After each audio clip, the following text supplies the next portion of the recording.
Welcome to our ongoing series of Icons of Relocation podcast. My name is Simon Johnston. I'm the CEO of Icon Relocation, a provider of world-leading home search, moving, technology and property management solutions. Now, if London was going to have one true sister city globally, I would personally propose it would be New York.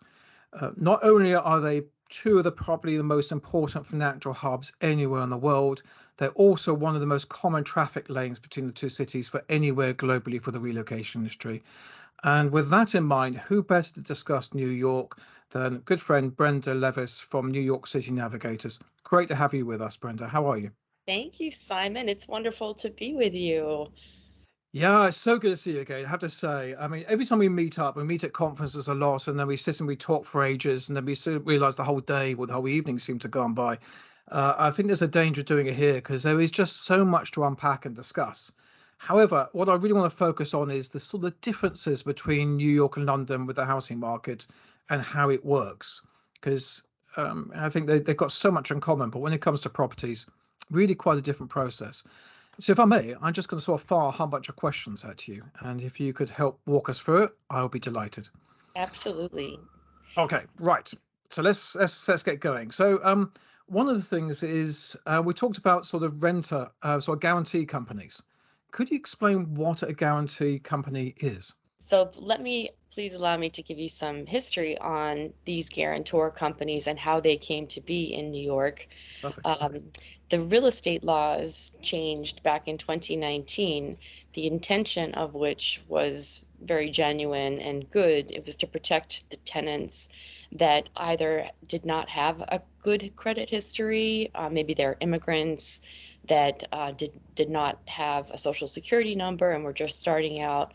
So landlords used to be able to ask for 3 months, 6 months, 1 year security deposit up front, which was a big financial burden. Huge. So they changed the laws here and said to the landlords, you can only ask for 1 month up front. And our savvy New York landlord said, no. They said, if we can only take 1 month security deposit, then you need to guarantee us we're not going to get stiffed, for lack of a better word, on the rent. So all of these guarantor companies popped up, which are like a bail bondsman. If you've ever heard of Dog the Bounty Hunter, it's basically, yeah. you go and you pay anywhere from a half a month's rent to 1 month's rent up front, and they will guarantee the lease. Now, when the lease renews annually, you may have to pay this again if your landlord is not comfortable with the payment history. So you're still responsible for paying your rent every month, but the landlord has the assurance that if you don't, this guarantor company will cover it. And the landlord also has the freedom to dictate which of these companies you work with. So let's say you have a company like Rhino that charges a lower fee, maybe closer to the half month's rent. You might not necessarily be able to use Rhino. The landlord might say, we only work with insurance, or we only work with guarantors. Okay.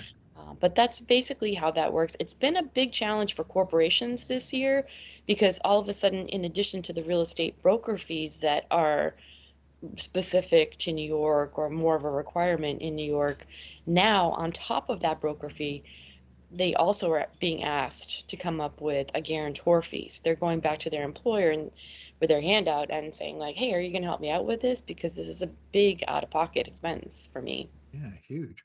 So is it the case that is it every assign you will have to use them, or is there only occasions when they'll have to use them? It's on occasion. It's on a lot of occasions. I mean, Right. you think about people coming to the U.S., they do not have a social security number. Without a social security number, you can't have a U.S. credit history. So you're starting off just with a blank slate here and with no reassurance to the landlord that you're going to pay your rent. It helps if you work for a company whose name is more recognized. Bigger corporations that we work with, those landlords are more apt to not require them to have a guarantor. Often it's the small mom and pop shops that are really concerned that they don't have any kind of relationship with the corporation. They don't have any kind of relationship with the assignee. So Right. they're scared. They're scared you're just going to come in and then take off in a month or stop paying the rent in a month. Right. So they'll just ask you to get a guarantor. And there's so much competition. I mean, they could rent to an American with a U.S. credit score of over 800, which is considered outstanding here. Right. So if you've got 50 people in line for an apartment and one has an 850 credit score and one has zero credit history, Right. you need to say, I'll come up with a guarantor. Like, don't worry about it. My lease is secure. So it sort of levels the playing field a bit, I suppose, from that perspective. Exactly. Exactly. It's the closest you're going to get to a level playing field. Okay. All right. If that's the case, why are corporate guarantors undesirable in New York? So you mentioned this before. So you would have thought they'd be more popular, but I know, and I know it's the opposite in the UK, where yeah, right. in It's a in rough the rule, yes. in the UK, I've learned that it's much more common that clients really like to have a corporate guarantor, and it's totally the opposite on this side. And there are a couple of reasons for that, really. The first being that if a landlord has a corporate lease and something happens with that, this is a very litigious society, as you may have heard. So Yes. to have to go to court against a big corporation who might have internal counsel, you're not going to have deep enough pockets to go to battle against a corporation. So they're afraid. The landlords are afraid there. That's amazing, because you would have thought, sorry to jump in there, but you would have thought that a major company wouldn't want their image or reputation sort of damaged in that way. So therefore, they'll be a relatively safe bet. But you're saying it really is quite the opposite.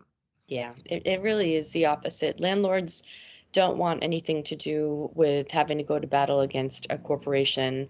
And then the other thing is, even if they weren't worried about that aspect of it, let's say the employee leaves the firm, they didn't have a lease with the employee, they had a lease with the corporation. Right. Now that corporation can rotate in additional employees.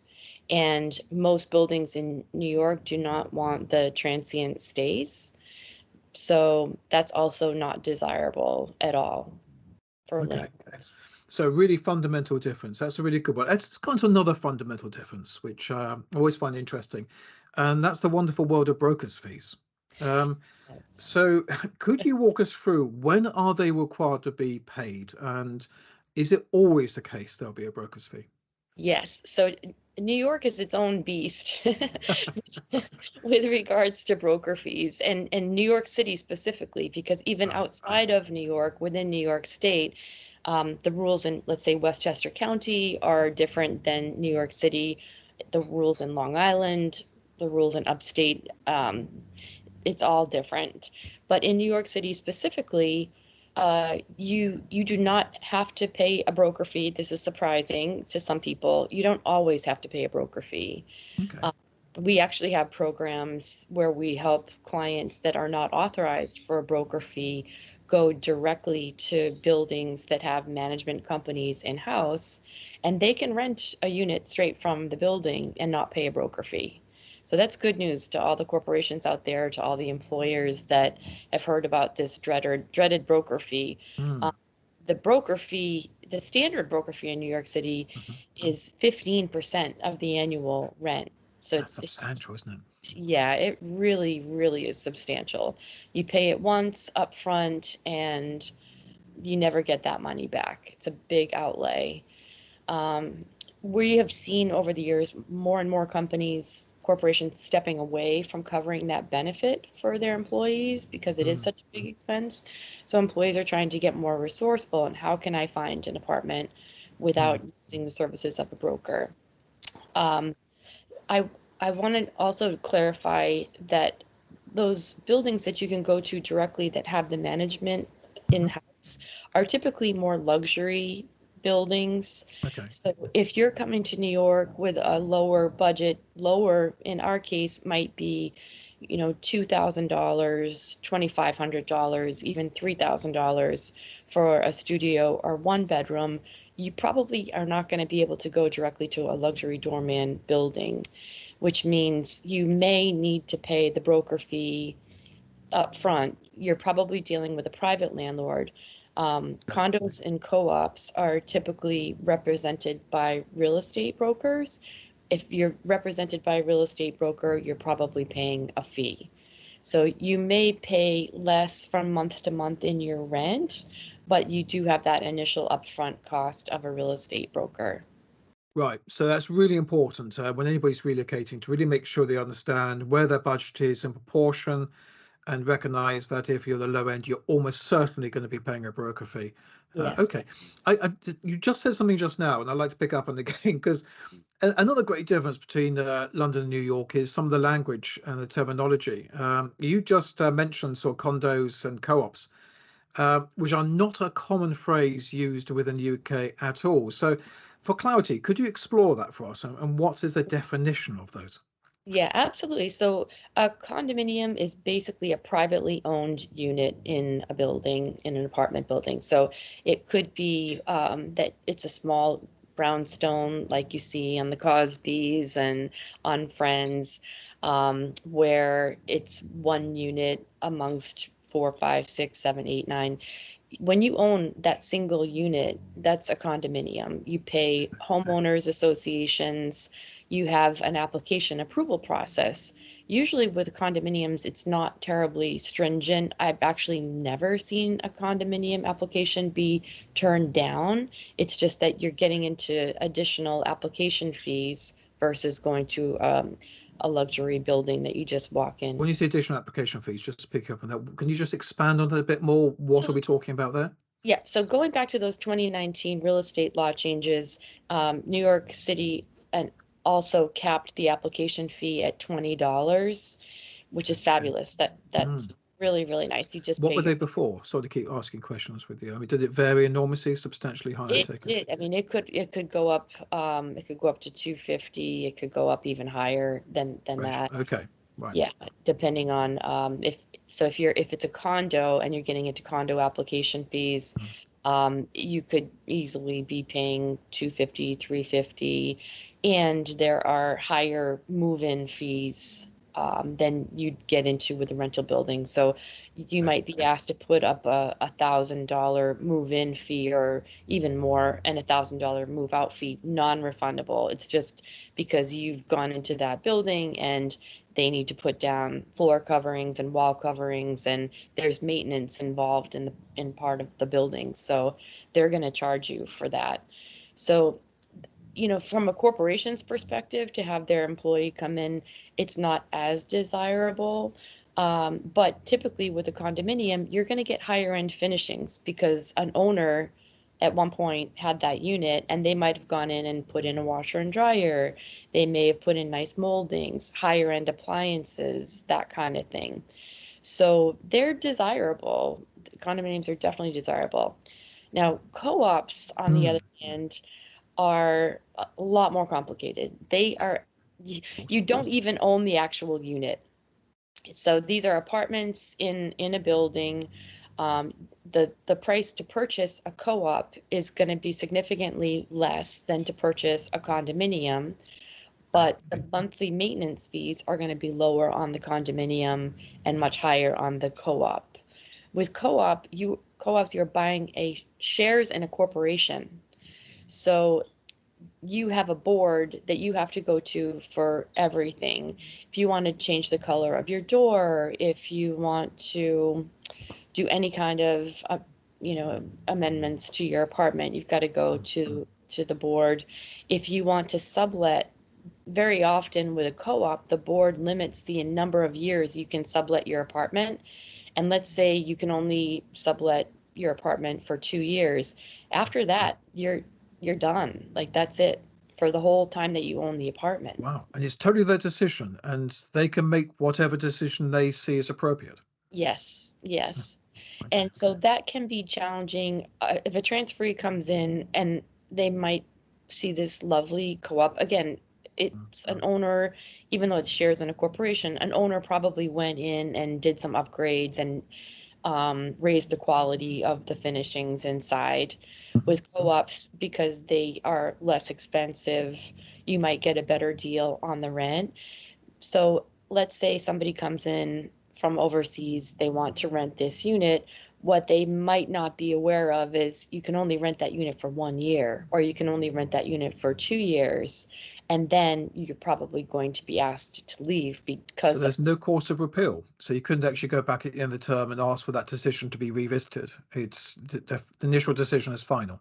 no, done is done. So you wouldn't know that, right? You wouldn't know that if you were just walking in off the street. You think, hey, I found this amazing apartment. You're not thinking Right. about what's going to happen a year from now or what's going to happen 2 years from now.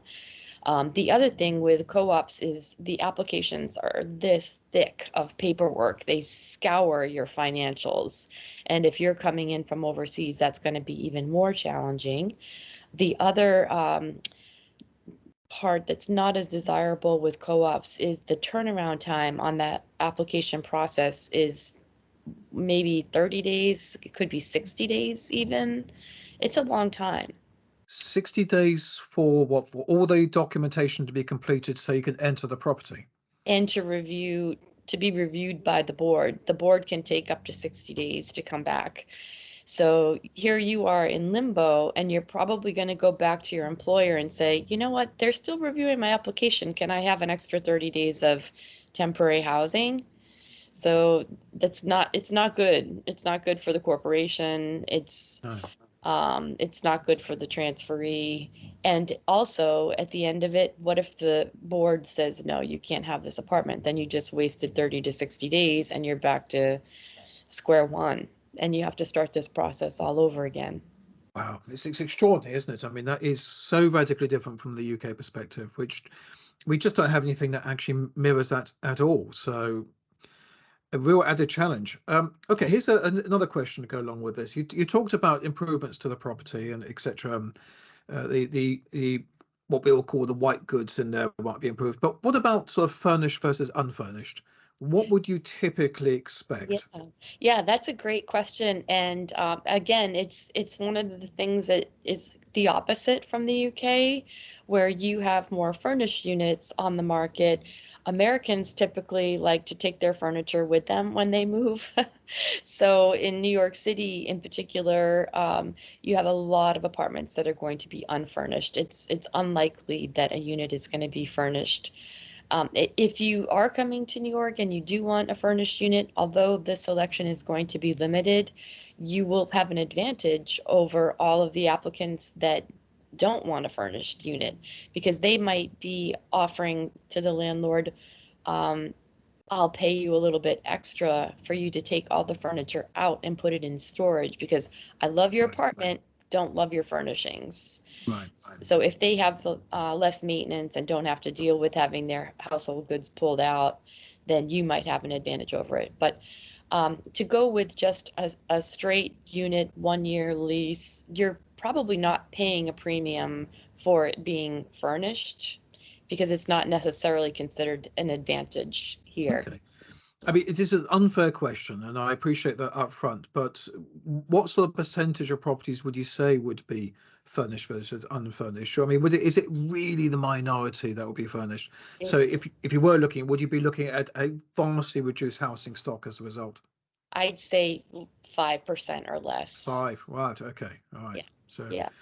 So if you are looking for furnish, you may have some advantages, but you have to accept that the options available to you will be very limited indeed. Yes. And then also washer dryers. I know in the UK that's very, very common, and here it's not common at all. When you get into units that are two bedrooms or more, you can expect that they probably will have put washer dryers in.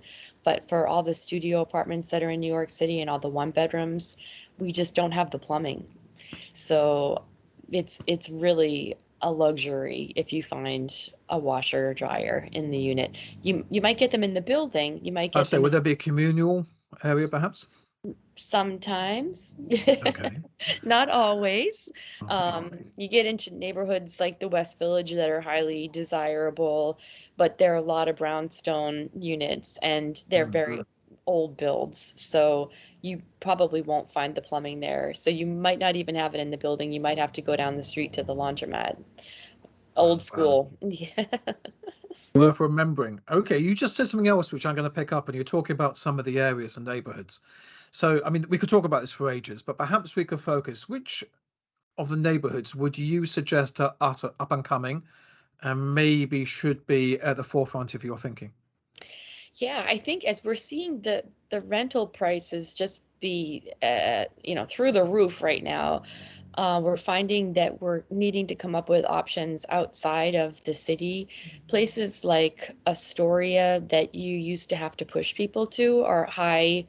Astoria is part of Queens, but it's a 20-minute commute to Midtown East. So that's a really good option for people that are working in that location. They've built a lot more luxury doorman buildings out there, but let's say you can get a one bedroom for 3,000 instead of 5,000. So Wow. it's got a great vibe to it. It's got a big Greek influence. It's very international, lots of fun shops and restaurants. So that's a great area to be in and has really transformed with all the young people that have moved out there and not so young people that just don't want to spend all of their earnings on rent. So Astoria, Long Island City has changed dramatically in the last 10 years. Long Island City is surprisingly not in Long Island. It's also in Queens, but it's a great commute to anywhere in Manhattan. And then Brooklyn, you've got places that used to have to give people a nudge to go to, like Greenpoint in Williamsburg. Prices in Williamsburg are higher than Manhattan now. So that's quieting down a little bit, and you're seeing other neighborhoods pop up as more desirable, like Fort Greene, which is next to Park Slope, areas like Flatbush, Crown Heights, Bed-Stuy, which is an area you wouldn't have been rushing to move to 10 years ago, but Mm. the kids are pushing out to those locations. Just to be able to afford to live anywhere near Yeah, Manhattan. I can totally understand that. I mean, sort of building on that as well, without interrupting your flow a bit, but obviously a lot of people now are sort of having this combination of working at home, going to the office, and whatever that ratio is. I'd be quite intrigued to know what that is in New York compared to, say, London. But if that was the case and you were spending more time working from home than going to the office, would that change your sense of where would be the right location? I think it absolutely does because a lot of times now part of the initiation conversation is that they want a work from home space. So in order to have that work from home space, you're probably going to have to push out a little bit further if you don't have the luxury to increase your budget. Okay.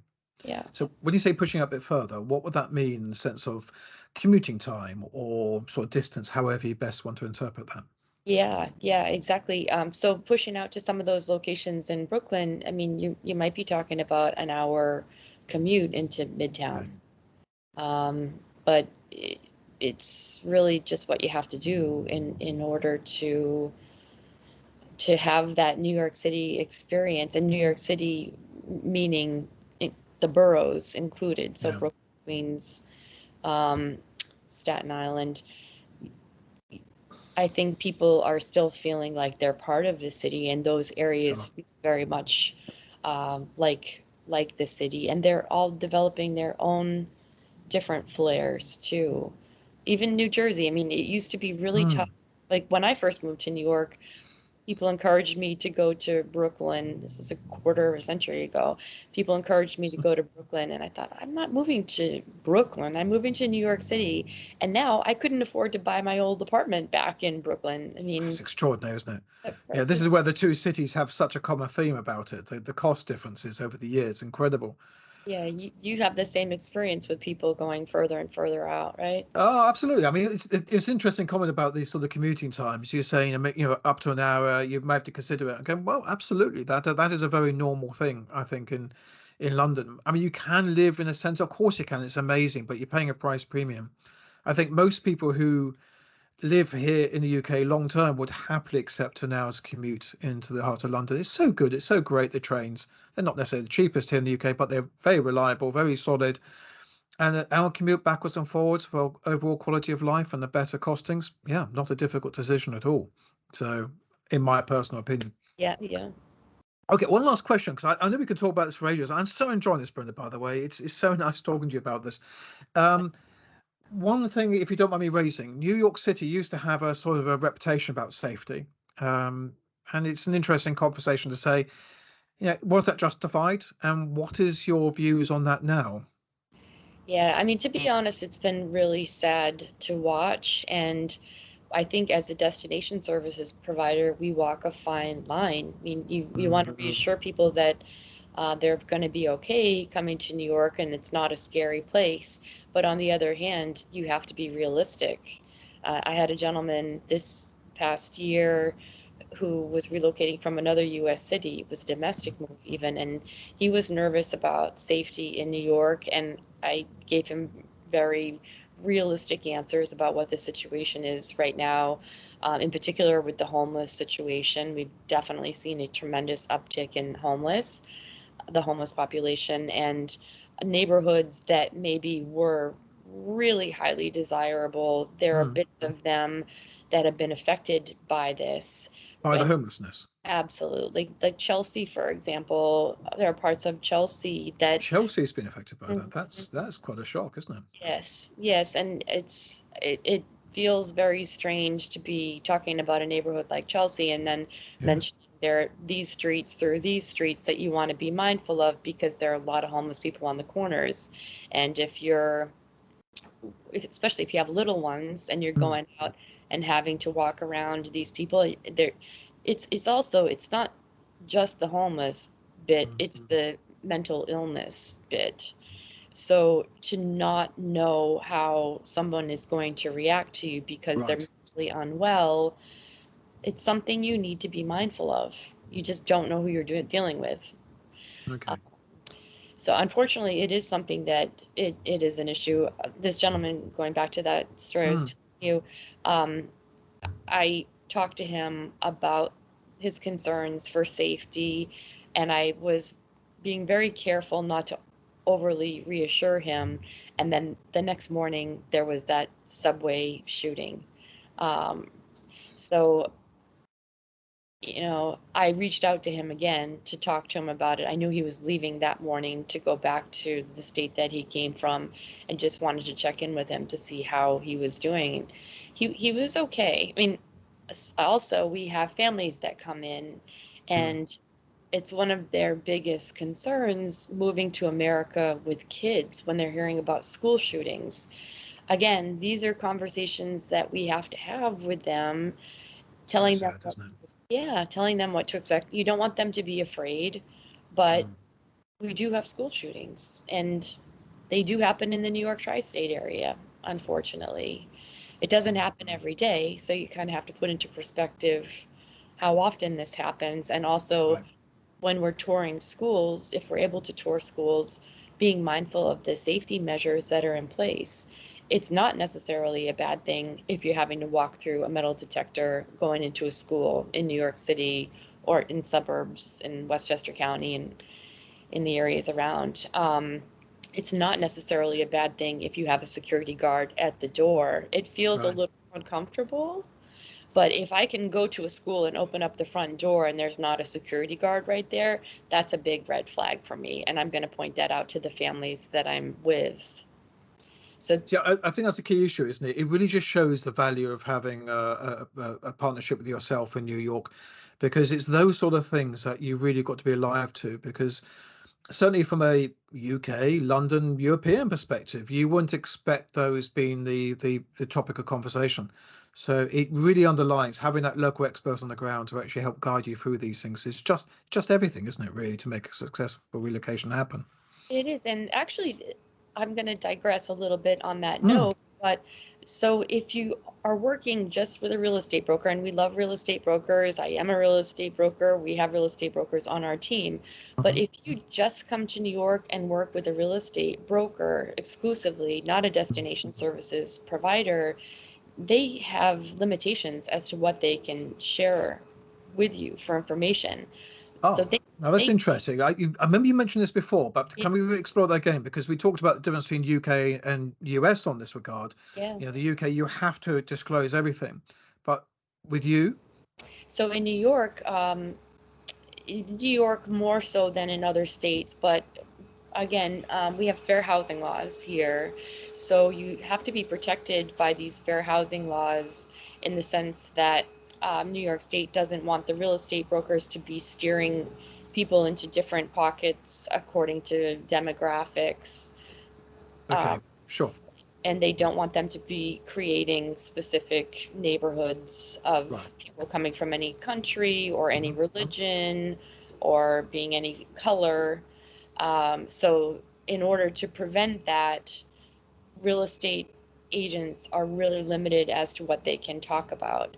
If I'm an Indian person coming in and I want to be an Indian community, a real estate Mhm. broker can't tell me where the Indian families live. See, that's interesting, isn't it? I understand the previous comment, and I totally understand the fact that you don't want to sort of give an indicative pattern. But if somebody actually asks for that information, they can't disclose it. No, and they can't also tell you where the good schools are. They can't tell you if the neighborhood is safe. They can't tell you about any particular religion in the neighborhood. So they can say, if you're concerned about safety, here's the number to the local precinct.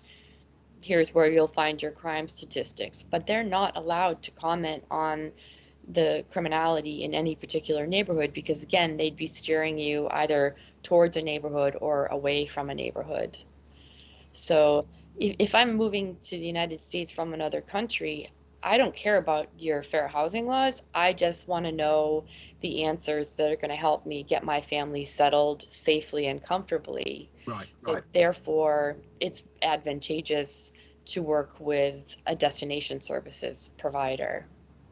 Well, that feels like a really good point to stop the conversation. I have to say, I love talking to you about this. It's going back to the beginning. London, New York, we have so much in common. And by the way, the London West End is better than Broadway. I know we talked about it earlier, but yeah, there's a whole debate and the whole thing. But two amazing cities, two fantastic opportunities. You get a chance to live in London and New York is amazing. Either way, your hands or our hands is fantastic. I can't wait to sort of work with you again. We do a lot of business together, and I hope we'll do a lot more going to next year. But may I just say thank you so much, Brenda, for your time. It's Thank so helpful to have this insight, and I know we're going to be picking up this conversation again at some stage in the future. Really appreciate it. Thank you, Simon. Happy Such holidays. a pleasure. See you soon, I hope. Take Okay, care. take care.